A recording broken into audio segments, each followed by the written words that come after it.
מעילות בחוק. אחת מהן זה רשלנות, והשנייה זה הפרת חובה חקוקה.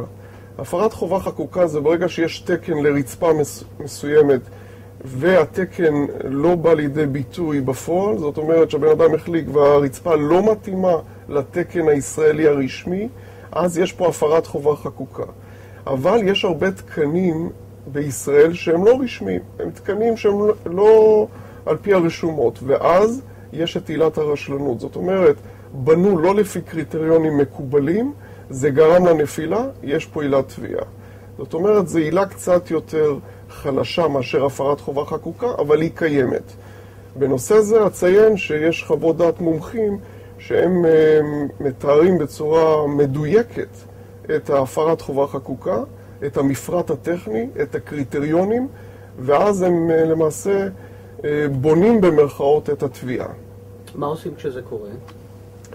הדבר הראשון, שבן אדם נפצע עקב החלקה והוא מזהה פגיעה במפגע, יותר נכון, ברצפה, הוא צריך קודם כל לצלם את זה כדי שיהיה עדויות, כי שופט לא ייקח את התיק לידיו ולא ישתכנע ממשמע אוזניו. הוא רוצה לראות את המפגע.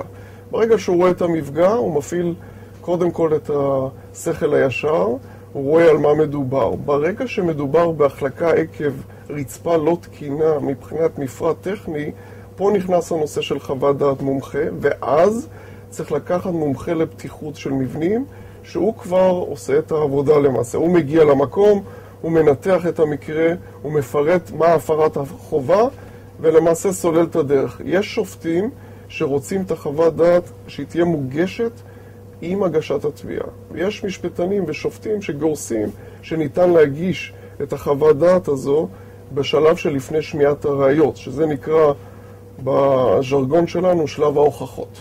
את מי תובעים? למעשה אפשר לתבוע גם את המתכנן, אפשר לתכנן גם את הבונה, וכמובן את המחזיק בפועל של המקרקעין.